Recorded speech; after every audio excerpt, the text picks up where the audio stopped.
I had originally planned for a different video today. As in, like, I had a topic kind of thought about and everything.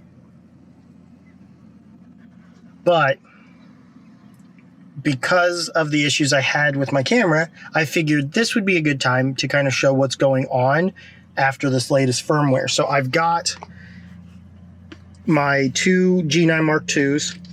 This is the one that hasn't been updated with the firmware. This is the one that has been updated with the firmware.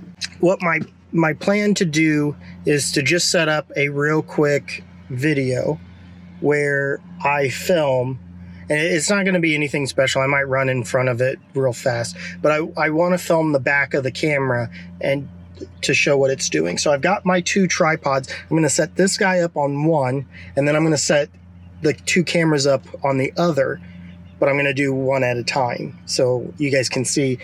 And remember, the one with the cage on it is the one that has not been updated to the latest firmware. All right, so with this thing on now, you can see this is in, you may not be able to see it, but this is in 60 frames a second, 10-bit, 4K. So if I hit the record button, it's recording now. It's got the red line, 3, 4, 5, you know, all that. When I hit that, nothing happens other than it turns off the recording. Now, if I move to, this is 120 mode. So I have that set up to custom C3, custom mode C3.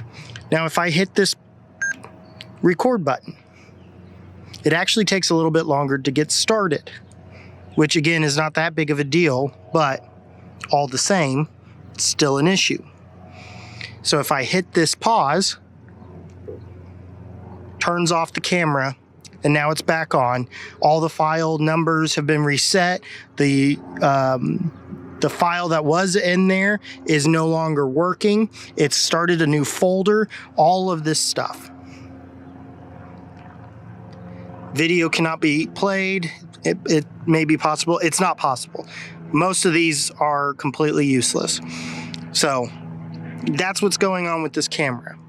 Now, if I go and play it on my other one, you will see it will work. So I'm going to go ahead and get that set up now.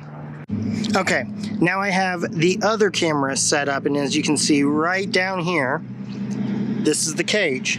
This camera is currently set in Cinema 4K, 120 frames a second. Now the other one, it doesn't really matter that much because both of them do the same exact thing. So whether it's the Cinema 4K or the regular 4K image, they both do the same thing. So I'll show you what that looks like on this one. As I hit the record button, it takes a little bit to get started, but it's a lot faster to get started. And then when I hit it, the screen never turns off and the file has been officially saved. So I can actually replay that video. Now, if I go over one, this is that file from the old camera. So this is the exact same memory card that I used, same battery that I used, same lens. So the only thing that's different in this camera is the camera. The firmware update is the only thing that's different. Otherwise, it's basically the same thing. So that's what I'm at. All right, so I left my ND filter at home so we could do that. It's not that big of a deal. The only issue that is going on with this particular camera is the firmware update. That's the only issue I'm having, and it's only with the 120 4K and 120 Cinema 4K. Same exact SD card, battery, and lens on this camera as I used with this camera. It's just a different firmware update. So all I'm saying is it's frustrating that it happened. It's frustrating that I was trying to film B-roll and it happened, so I lost all the footage. But at the end of the day, it's not that big of a deal. It's fine. It still works in the modes that I use. The 5.7K 60 frames a second, 16:9, and the 5.8K full open gate with the 24 frames a second. So this camera still works. It still absolutely works. It's just that one mode with the SD card only. So frustrating, I know, but it is what it is. I can get over it. They'll figure it out. they're gonna get it fixed. I have no doubt about that. So that's all I had today after this issue. I'll come back strong tomorrow.